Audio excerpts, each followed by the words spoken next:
All right, Erev Tov. Welcome again, everyone, joining us this evening, both in person and live here on our virtual video conference. Nice to see everybody again. Hope the Chagim was great.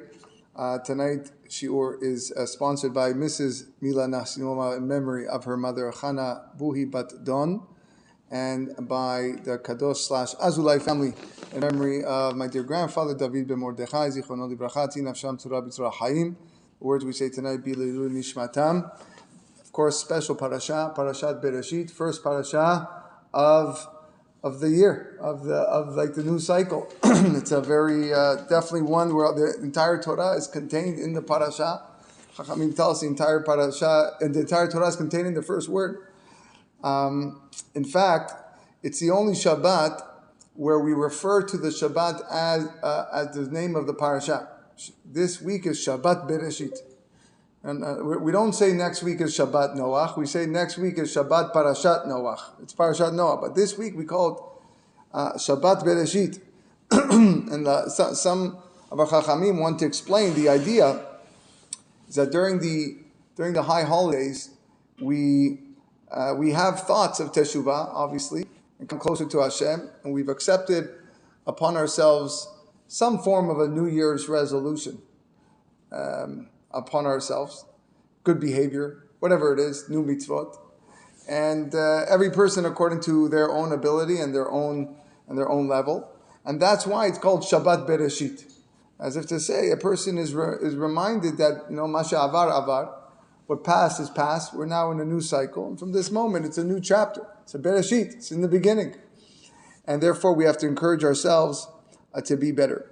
But what I want to speak to you about tonight, Bezrat Hashem, is one of the amazing traits that we are asked to work on constantly, and the trait that we find right at the start of the Torah. The Torah begins with the words Bereshit bara Elokim et hashamayim ve'et aretz. In the beginning, HaKadosh Baruch Hu, Elokim, created the heavens and the earth. And Rashi here famously comments that God originally wanted to create the world with Midat Hadin. That's why it says the name that is used is Elokim, which represents strict judgment, instead of the name Yud Kei Vav Kei. The name that we pronounce as Adni.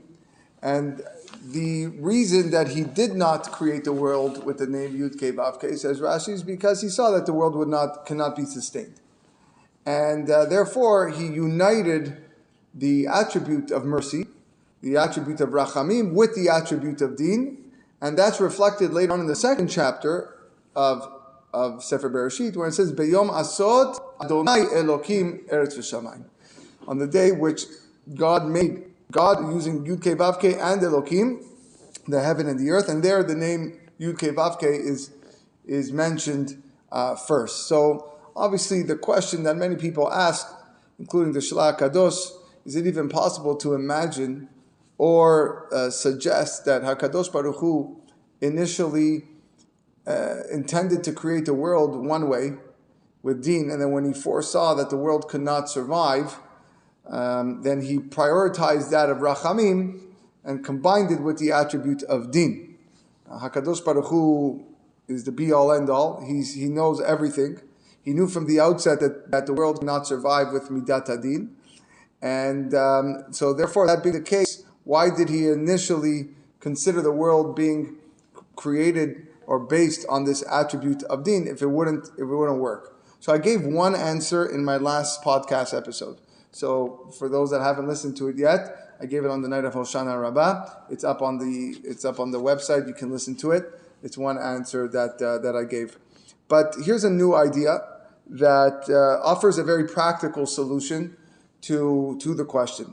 The Midrash tells us that why did God choose to begin the parasha or the Torah with the pasuk Bereshit bara Elokim? Midrash says it's in order to reveal to us God's humility, the anava of God. Why? Because this is in direct contrast to the other kings of the world.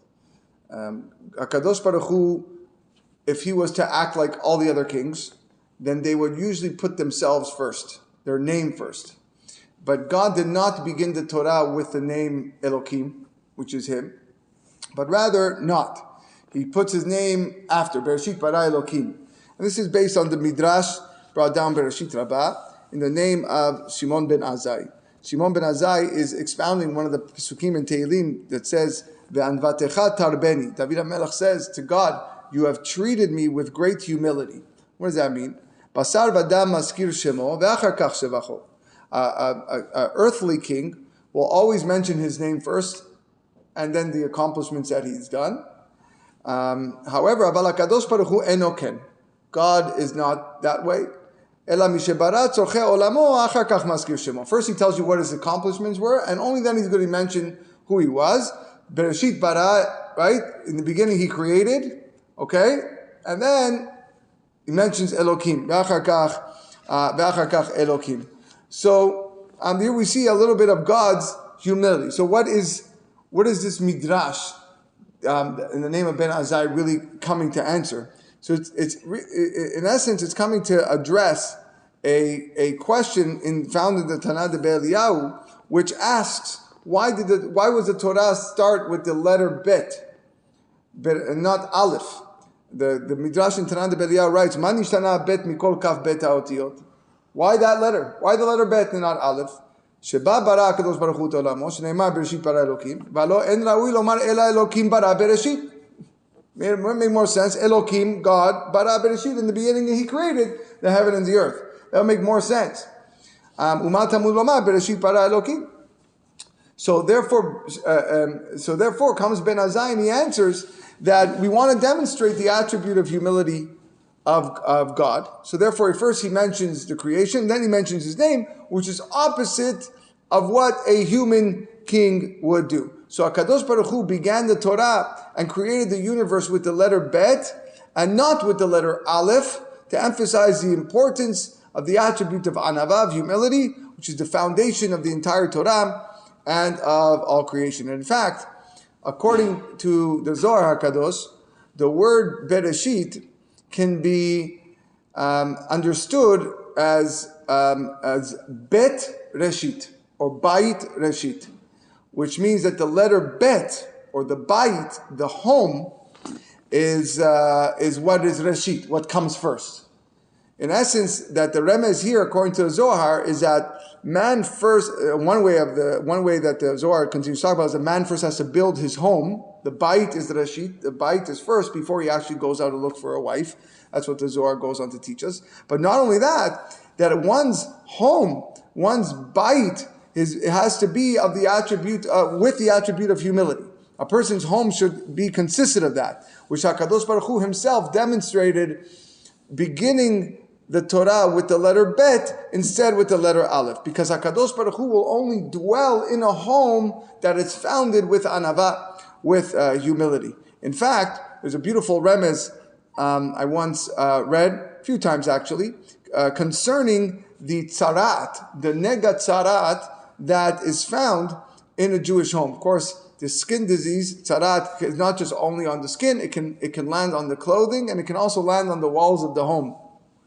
And the Torah tells us that Uba asher lo habayit, the one whom the house belongs to, so person X owns a house that now has a lesion on the wall, and he has to go to the Kohen, ve'igid la Kohen lemor, and he goes to the Kohen and he says, Kenega nira li babayit, something like an affliction has appeared to me in the house.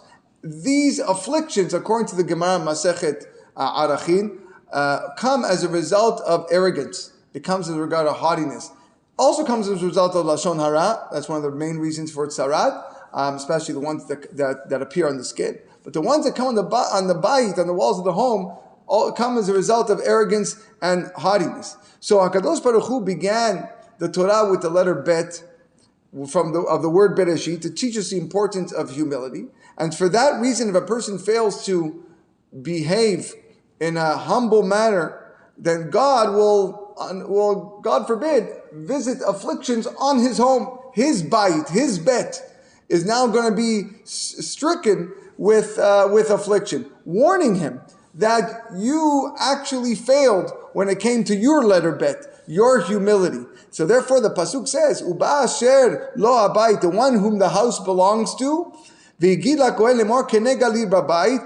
the Kohen saying that something like an affliction has afflicted my house. The owner of the house now has to do some serious introspection to look inside his soul and see, to identify what was the reason of the harm that he has caused. And then he has to proclaim, Kenega nir'ali babayit, something like an affliction has appeared to me in the house. He has to confess that he damaged the letter bet of Bereshit, and he's been punished as a result with an house affliction. So what does the Kohen do? The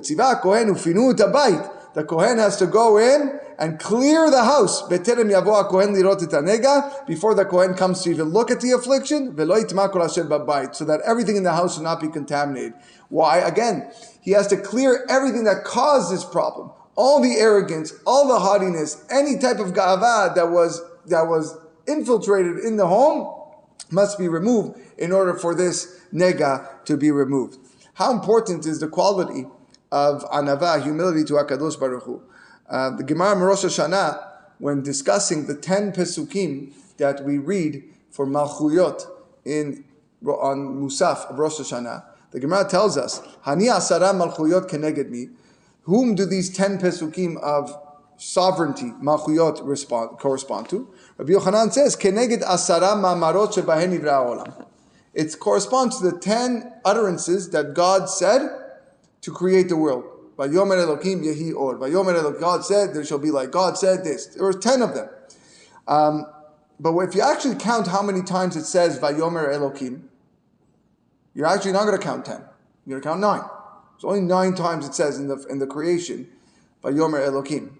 So the Gemara answers, don't worry, Bereshit nami ma'amarhu. The actual phrase, Bereshit bara Elokim et hashamayim ve'et haaretz, that is the first out of the 10. That is the first of the 10. With the word of God, the heavens and the earth were created. What is the 10th utterance? Vayomer Elokim, God said, Na'aseh Adam betzalmenu kidmutenu. God said, let us make man in our image and in our likeness. So the first utterance, in the beginning God will create the world, God revealed his humility, like we said, by not mentioning his name, right? First. He waited till the third word to mention his name. And so too, in the 10th utterance, when it says, Vayomer Elokim na'aseh Adam is let us make man, he uttered it in a plural tense. And of course, famous Rashi there says, what's it na'aseh Adam? Atvatnuto shel HaKadosh Baruch Hu lamadu mikan. We here learn unbelievable degree of God's humility.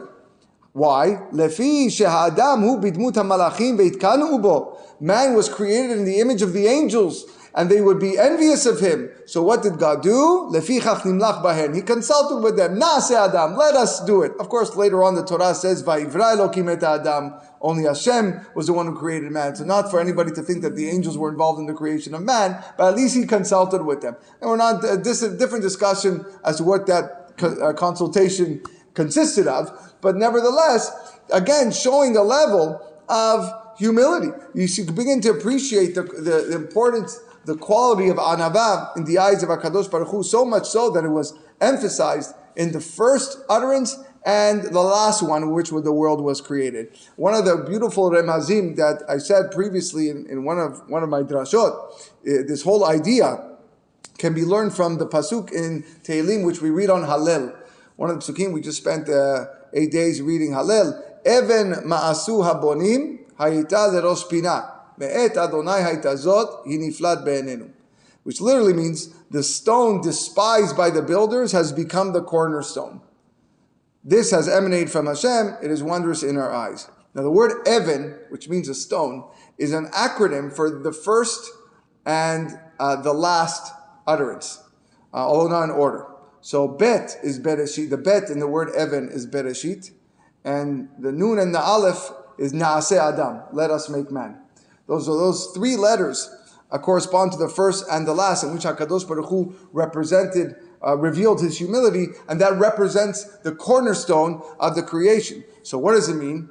Even ma'asu abonim. The kings of the nation who wanted to build their own world, they despised this concept of Evan. They despised the idea of Bereshit and Naaseh Adam. They weren't interested in that. It was all about themselves. It was about their arrogance. They despised the quality of humility, which is alluded to in the word Evan. Haital Rosh Pinah, but they didn't know that Evan is the Rosh Pinah, is the pinnacle. That's the whole reason why this world was created, was for to emulate God's humility, and that's our job here, as we're going to get to soon. Me'et Adonai haitazot. This Hashem acted with humility by consulting the angels, as we learned, by creating the world with humility, and that is something so difficult for us to fathom. Hiniflat be'enenu. It's wonder. It's a wonder to us that the King of all kings, Melech Malchei HaMelachim, exhibited this humility simultaneously with his greatness. A beautiful allusion there. So not only did HaKadosh Baruch Hu begin the Torah with this vital lesson of the importance of humility, but he also concluded the Torah with a similar lesson. The Gemara rules, according to Rav Ashi, that when writing the Sefer Torah, the last words of Le'eneh Kol Yisrael, the last three words, must end in the middle of a line. They cannot end at the end, they have to end at the middle. So the Megaleh Amukot, I was zochet to visit his kever in Krakow. Megaleh Amukot says, what's the symbolic meaning to this halacha? Why does the Torah have to end in the middle of the line? He said, because ending in the middle of the line teaches a person that even if you've studied the entire Torah, rest assured you're not nearly done. You still got a lot more to go. And you've only completed really part, or a small part, of your journey. So look at that. The conclusion of the Torah beautifully connects with the beginning of the Torah. The words in the conclusion of La'eneh Kol Yisrael, in the middle of the line, teaches humility, conveys the message that there's still much work to be done. And where do we find the strength not to fall prey to arrogance, not to fall prey to haughtiness or become overly proud of our accomplishments? Where do we find that? The answer is in the beginning of the Torah. HaKadosh Baruch Hu opened the Torah with Bereshit bara Elokim to emphasize the importance of the attribute of anava. And therefore we are obligated to emulate God's ways. Ma'hu rachum, rachum. Just like God is merciful, just like you are merciful, and so too we have to be merciful. So therefore we have to act with humility as well. Ki chelek Adonai amo, Yaakov chevel nachalato. HaKadosh Baruch Hu share. His portion is his people. We are a part of him, and therefore we are like Yaakov chevel nachalato. It's like a rope that every Jew possesses a piece of God himself. Of course, vayipach be'apav nishmat chayim, as in this week's parasha, that God blew into the nostril of the soul of life, and therefore it's precisely because of that every Jew possesses a piece of Hashem with him, and therefore that's why we are able to emulate the qualities of Hashem. So why did HaKadosh Baruch Hu wanted specifically to teach us a lesson of humility at the end of the Torah and as well at the beginning? One of the answers that's brought down is a famous Gemara in Masechet Ta'anit, where the Torah is compared to water. Words of Torah are compared to water. To teach us is just like water flows from higher ground to lower ground, so too the words of Torah are only retained by someone who possesses humility, a lowly self-image. Shedato sefela, this is what the Gemara says, a lowly self-image. And that's the reason why the Torah was given on Mount Sinai, on Har Sinai, the lowest of all mountains. Again, as we know, the Gemara tells us to emphasize humility. Rav Yosef says, brought down Masechet Sotah, that a person should also learn sensibility of his Creator, because when HaKadosh Baruch Hu gave the Torah, he gave it on the lowest of all mountains, on Har Sinai, and he totally ignored the rest of the mountains. All these majestic mountains he wanted no business with. Rashi says this is how we value the concept of modesty and humility, from the fact that HaKadosh Baruch Hu passed over all these great mountains, all of Har Carmel, Har Tabor, in order to give the Torah on Har Sinai. So this is actually a new way of looking at what we're saying right now. A new insight as to why HaKadosh Baruch Hu specifically chose to give the Torah to Bnei Israel, excluding all the other nations. Why? Because only Bnei Israel possess incredible quality of humility, which is essential for attaining and retaining the knowledge of the Torah. The Torah tells us in Parashat Vayetchanan, Lo merubechem mikol ha'amim chashak Hashem bachem. God didn't choose Bnei Israel. Moshe is telling the Jewish people, God didn't choose you because you're more numerous than them. We know we're not more numerous than the other nations. Ki atem hamad mikol ha'amim. In fact, you are just a small amount. So the Gemara, which expounds on this pasuk, says something unbelievable. That God said to Bnei Israel, you want to know what's the reason why I desire you as my people? Because you humble yourselves before me. And he gives examples. He says, I granted greatness to Abraham. He was the first. You know what he said?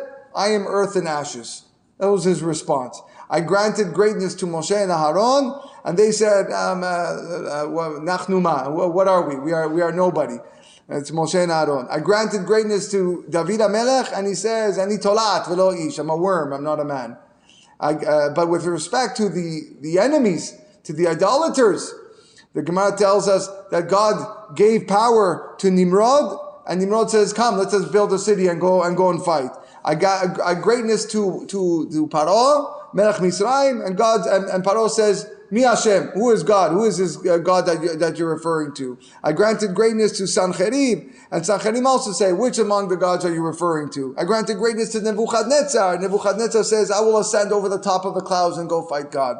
And then the last is Melech Sur, king of Tyre, and he said, I occupied the seat of God in the heart of the seas. So look at the difference. Look at the difference between the Jewish leaders and the non-Jewish leaders. So based on this, it makes perfect sense why HaKadosh Baruch Hu chose to give us the Torah specifically through Moshe Rabbeinu.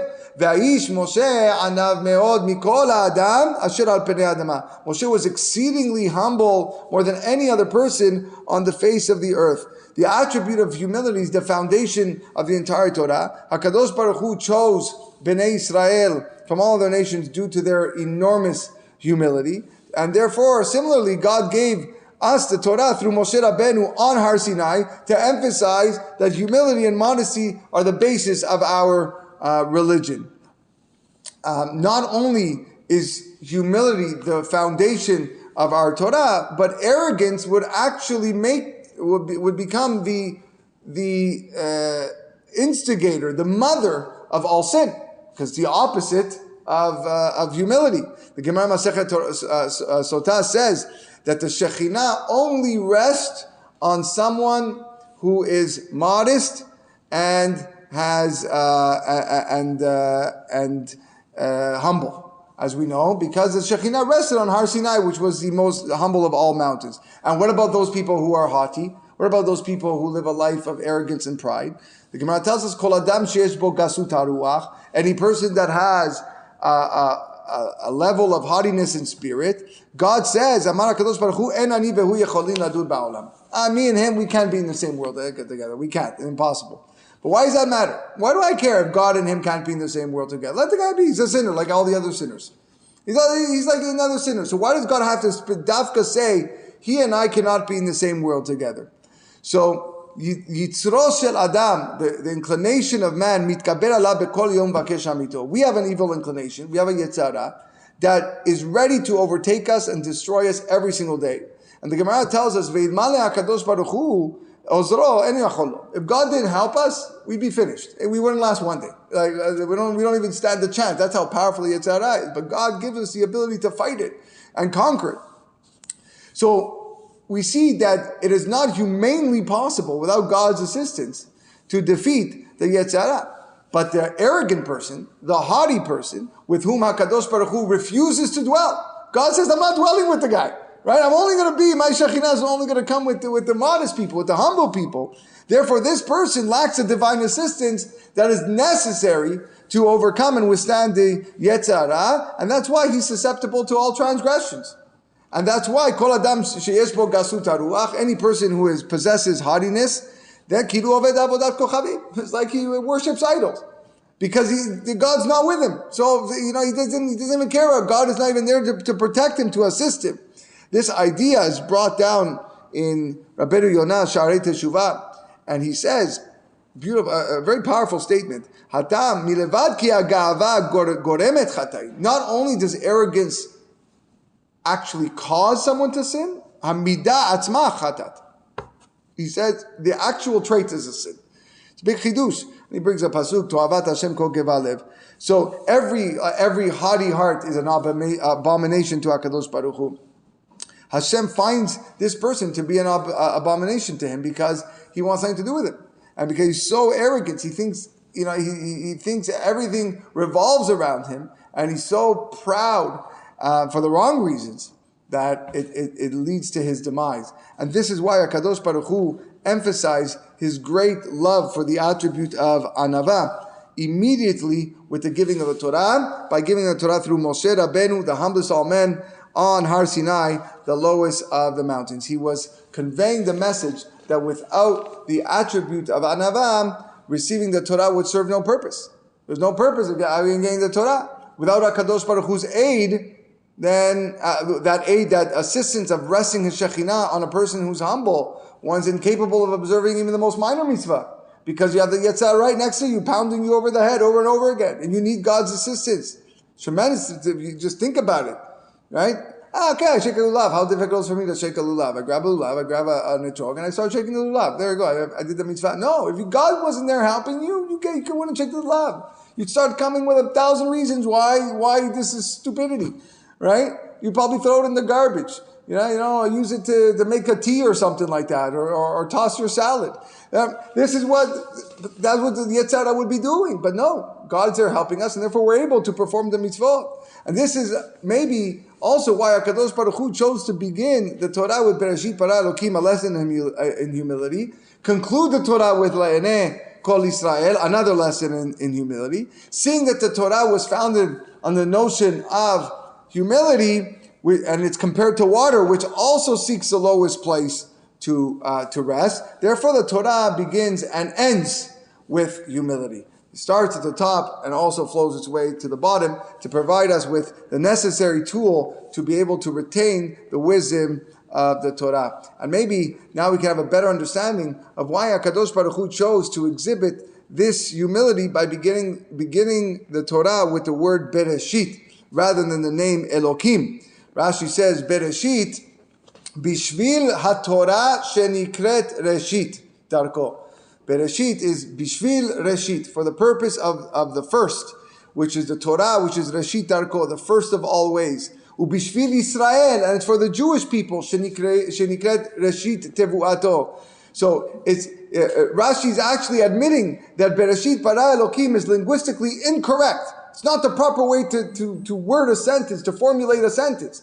The reason that HaKadosh Baruch Hu Dafka wanted that way is because the world was created for the Torah, the sake of a Torah, which is the Reshit, and for Am Yisrael, which is also Reshit. And not only is the Torah and Am Yisrael considered Reshit, also Moshe Rabbeinu is considered Reshit. Vayar Reshit Lo. We see in Parashat Ha'azinu as well. So Moshe Rabbeinu is Reshit. So we have this three-stranded cord. The Torah, Yisrael, Moshe Rabbeinu, all representing humble and humility. Only a humble person can retain the Torah. HaKadosh Baruch Hu chose Bnei Israel because of their humility. Moshe Rabbeinu is the epitome of humility. The term Reshit encompasses all three of them, and therefore God revealed His humility through the word Bereshit. However, I did not title this lesson I didn't title it humility. I titled it Lev Tov. I titled it A Good Heart. So those that pay attention to the titles, and they're probably wondering, where's the good heart over here? I've been talking about humility until now. So what does humility mean? Stop for a moment and ask yourselves, what exactly is to be humble? What does it mean to be humble? It's a phrase that is often misunderstood. Many people mistakenly think that it's just walking around lowering our head. Maybe there's some truth to that. Maybe people running away from their kavod, from honor. Maybe there's truth to that too. But humility is not so much in the external gestures that we give off, but it also has to stem from deep down inside of us. And the true sign of humility is something that is difficult to acquire. The Mishnah in Masechet Avot, one that we are all very familiar with, it was said about the student Rabban Yochanan ben Zakkai. They asked him, what is the best path that a person should take in life? And one, Rabbi Eliezer said a good eye, Rabbi Yoshua said a good friend, Rabbi Yosef said a good neighbor, Rabbi Shimon says one who sees the outcome of his actions. And the last of the rabbis was Rabbi Elazar ben Arach, and he said, Lev Tov. He said a good heart. This was his answer. And Rabbi Yochanan said, the rabbi said, Ro'eh ani et divrei Elazar ben Arach midivrechem. I prefer the words of Rabbi Elazar ben Arach, good heart, over your words, shebichlal devarav divrechem, because incorporated in his words is all of your words. What he mentioned with good heart includes all of what you've said. What does this mean? Why is a good heart better than a good eye or a good neighbor or one who foresees the outcome of his actions? So it says Ravad Yami Bar Tenura. He says because the heart is what activates all the other faculties. All actions stem from the heart. And although we do actions with our different limbs, but what sets them in motion comes from the lid. Okay, so we still need to understand the meaning of Lev Tov, because we're saying this encompasses all the other good midot. Why didn't any of the students mention humility? That's such a great midah too. So there's an amazing commentary in the name of Rabbi Yehuda Lerma that says, what is the meaning of Lev Tov? Ki mimenu novot kol deot ha'adam ubichlal zu kulam. Lev Tov, a good heart, encompasses all of a person's thoughts and opinions. V'kavanat Lev Tov hi midat hasavlanut. He says the objective of a good heart is tolerance. Savlanut. How many times have you heard that? Savlanut, patience, tolerance. The ability to tolerate even whether it's a person or a thing, when things don't go your way, in order to avoid anger. And seeing that humility actually incorporates all the good midot, so therefore, says Rabbi Yochanan ben Zakkai, that's a Lev Tov. That's the best thing you can get, is a Lev Tov, is the ability to that things are going your way and you tolerate it.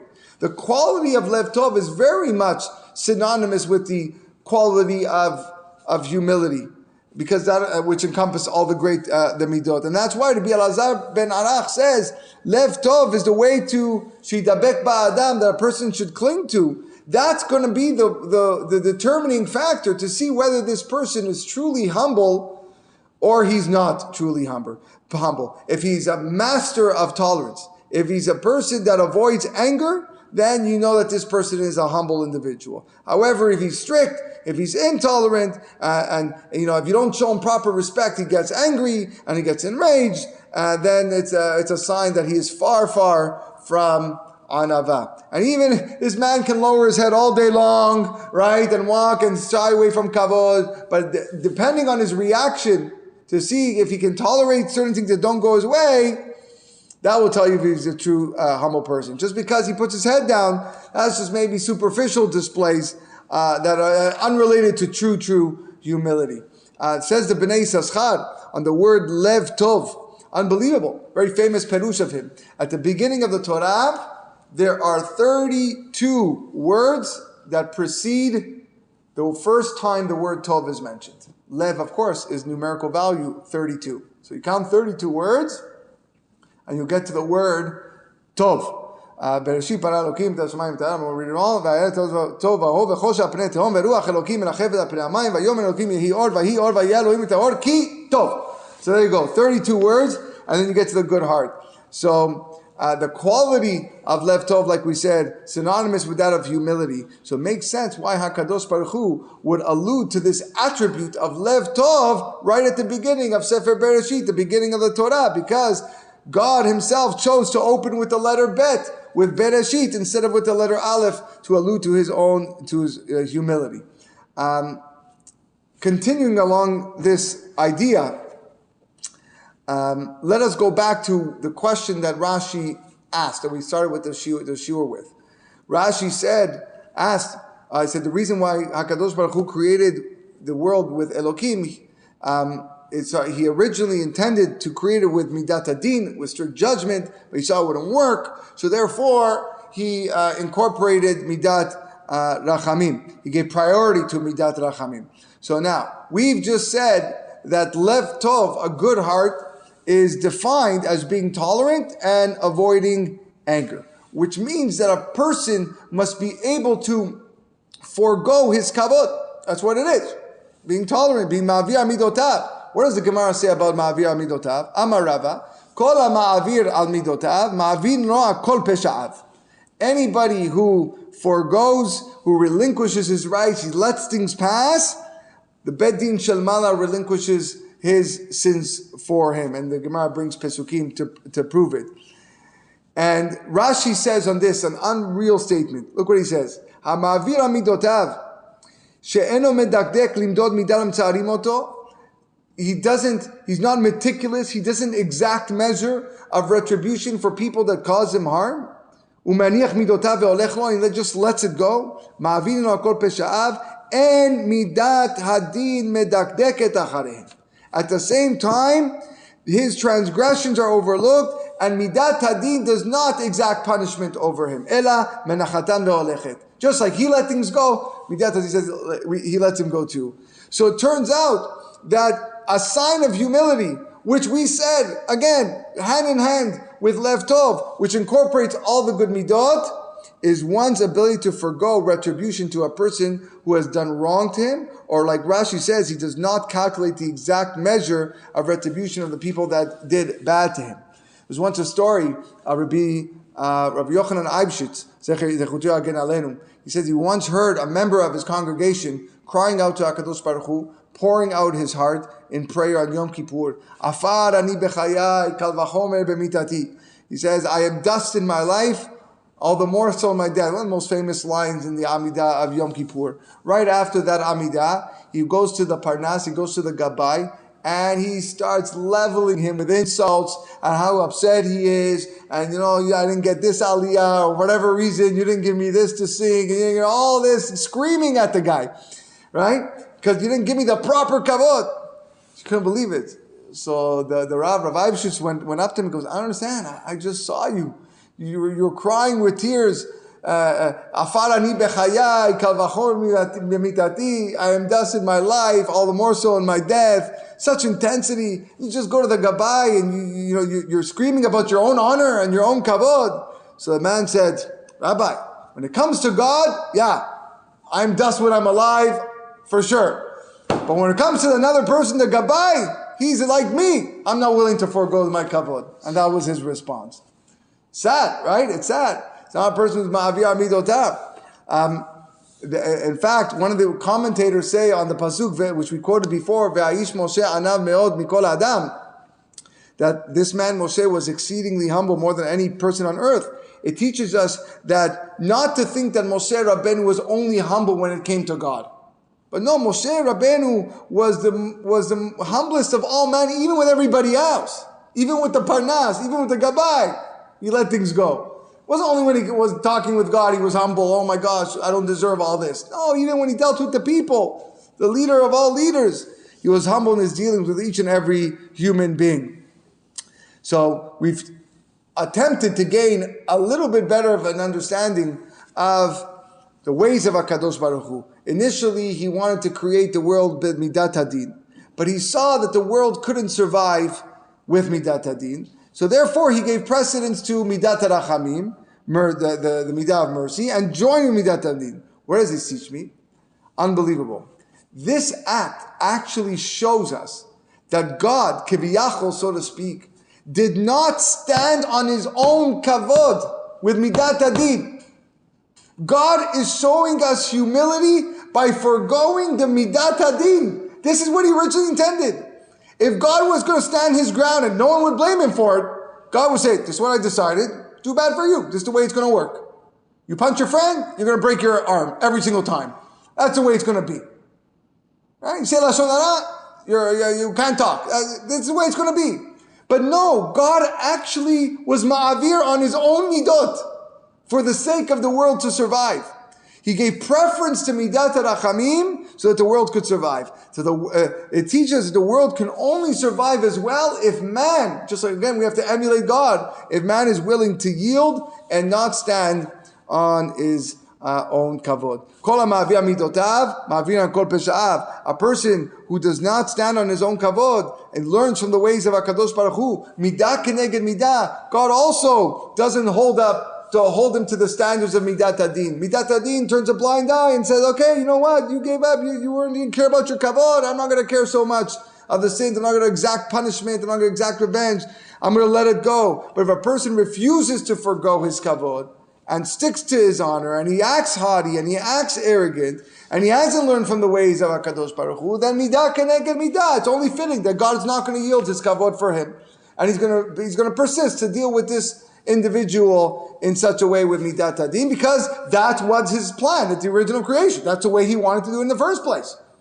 So you want me to bend the rules a little bit? So you got to start bending the rules when someone comes and attacks you. You just got to let it go. We'll conclude with this. A Gemara in Masechet Ta'anit, a story with Rabbi Eliezer and Rabbi Akiva, two colleagues, two of the greatest Tanaim that ever lived. And there was a shortage of rain. We're in the season of rain now. And so they both went to pray. They both went to pray. Gemara tells us, Maaseh Rabbi Eliezer shi'ara livnei teva leipalel al geshamim. Ve'amar 24 berachot v'lo na'ana. He went and he prayed 24 brachot and he was not answered. These are not regular blessings of us laymen. These were great Tanaim. No answer. Not a cloud showed up. Yarad Rabbi Akiva acharav ve'amar. Comes Rabbi Akiva afterwards. And he says, Avinu malkenu, en lanu melech elata, Avinu malkenu leman achrachem alenu, ve'yardu geshamim. Thunderstorm, rain, non-stop, one of those good soakings that came. So the Gemara says, Havu meranenei Rabbanan. The rabbis began to murmur, this Rabbi Eliezer, I guess he doesn't have it, right? Yeah, maybe he's missing something. Maybe he did something wrong in his life because he wasn't answered.